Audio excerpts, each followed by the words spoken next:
Hey guys, welcome back to the channel. And today I'm talking about the Battleground. That's right. I'm talking about this Battleground right here. Now the thing moves around is because I filmed this like out of sequence, so just don't worry about that.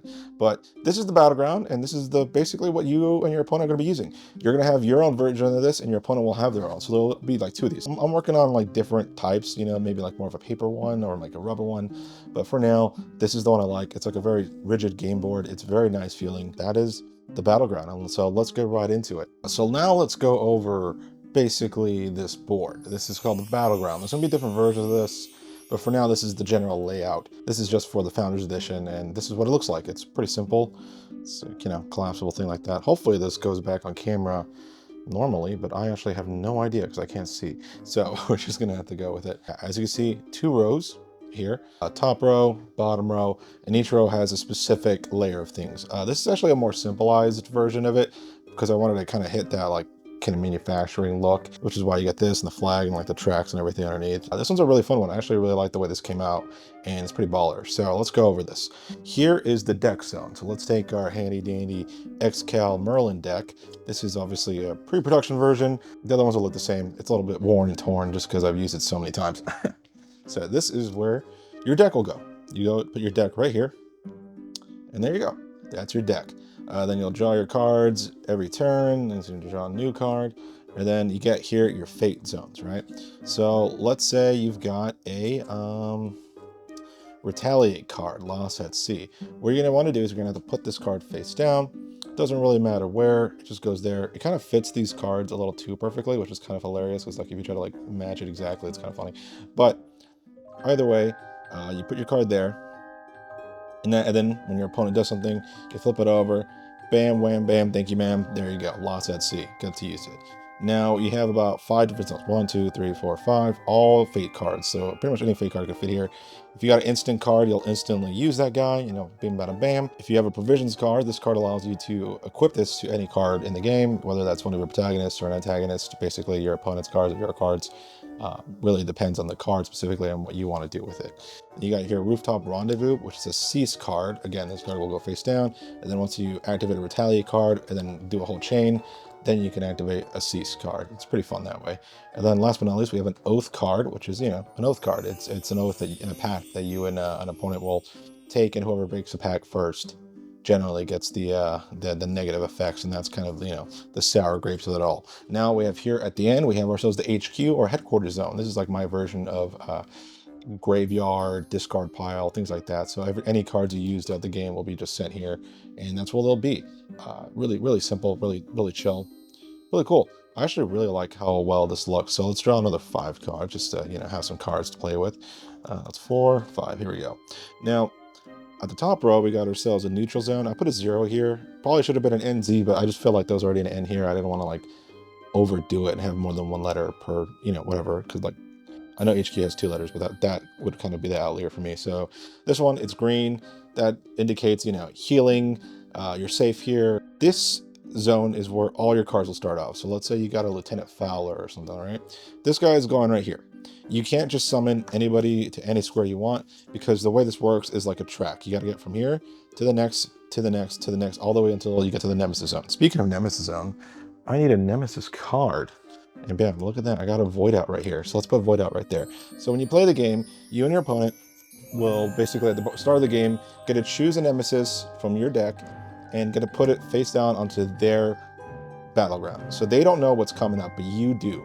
And you don't know what's coming to you, because when you're playing, you're going to have to deal with their Nemesis card. So what you're going to want to do, and this is what zones 1 through 5 are, is basically a play. So every turn, there's going to be a draw phase. You draw a card. But there'll also be a movement stage. This is where you can activate cards, all that kind of stuff, and then you got to move each character one place. Let's say you have a Koyojaki. Now, during the movement stage is also where you'll want to summon or drop these guys in. So let's say we did that, right? That's one turn. The next opponent's turn, yada, yada, yada, things happen, and then you can move forward like that. Now the neutral zone is open, you can drop another card. Unfortunately, I don't have one in my hand, but I do have some other cards. You can upgrade a Koyojaki, or you can't upgrade a card like a Persona card to a Mass card, because we got here a Odysseus. I don't have the card requirement to do that right now, but if I did, you could upgrade that on the neutral zone. So you would basically put her over there into the HQ, then Odysseus would exist there. And one of the cool things that this is a Monarch card, so what they can do is use their class ability and go like that. Things like that. So let's say you summon Odysseus, this guy's been injured, right, during the battle. He's injured, you can't really do a whole lot, you can't move forward, but because it's a Monarch card, you can use your ability to do that, and because the neutral zone can heal, you know, there you go. Sorry, I keep hitting everything over. And then, like I said, every turn, you're gonna wanna move. Let's say he dies or gets injured or whatever, you know, draw another card just for, so we got Baphomet, nice. And of course, these starter decks are designed just to get you started. There's a lot more you could do with these cards and like play with, so don't be afraid to kind of get in the weeds of that. Now, let's say you get through zones 1 through 5. These are pretty much regular zones. There's nothing really to them other than the fact that, you know, they're there as like stepping stones for you to get to the end. Step. Okay, this guy doesn't move because he's injured, but step. And let's say you get to the Nemesis zone, right?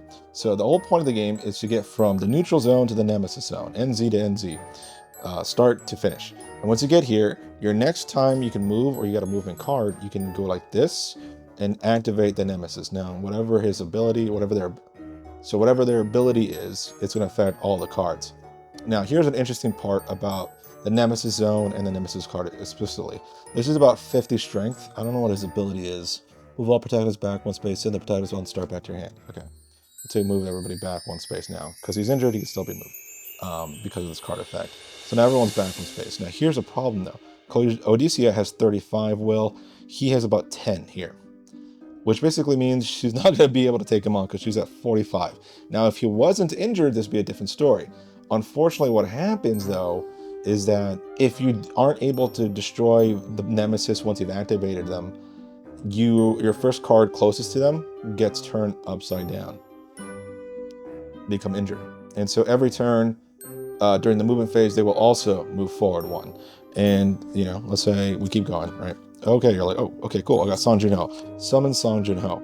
Now, too little too late though, because now you only have, what, 19 plus 25, it's about 44?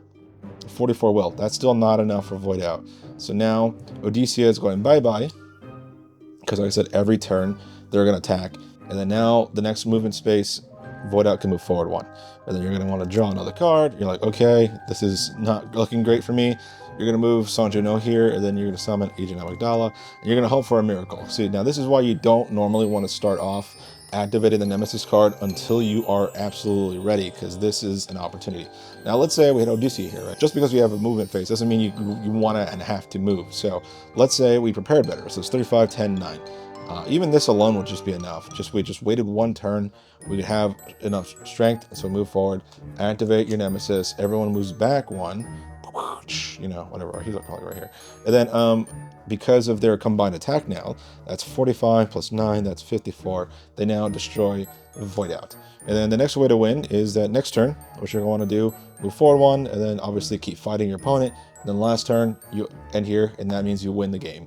Whoever gets here first is the winner. But you have to make sure you destroy the Nemesis, and you have to be prepared for what they can do. Some of them have really strong effects. So, I mean, you know, there's one that has an effect that allows them to attack for double. That is generally how the Battleground looks. It's a pretty simple thing. It's very familiar, and that was kind of the idea. I had worked on a bunch of different ones. I had like one that was like a whole track, and that was going to have like 20 different spaces, and you just kind of incrementally move, but then the cards got too jumbled on top of each other. It's hard to read, and it wasn't really fun. I mean, it was a cool idea, but it just didn't work. Yeah, and I was working on having less spaces and more spaces, and I felt like more spaces would be just too big of a board to deal with. This is already a pretty big boy. Any smaller, and the games would be like, you know, like 5 seconds long. So, you know, I think this was a good length because it gives you enough space to put a bunch of fake cards. You get your HQ, your deck, neutral zone, and you get 5 spaces to go through up until your Nemesis zone and where you win. I think this was honestly just the optimal place, and I can't deny it. It's something I really like. I'm really actually astounded by this quality of this board, and I really like it. The texture is a bit interesting, not something I would have expected, but you know, I kind of do dig it.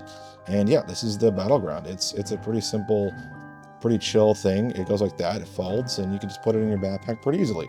Okay, a little bit on the pretty easy. It's not super easy, but I think if you can fit a notebook on an iPad, this will probably fit pretty chill, you know. And then there you go. That's the Battleground. Very simple. Like I said, nothing too crazy, just, you know, a lot of fun. Let's go.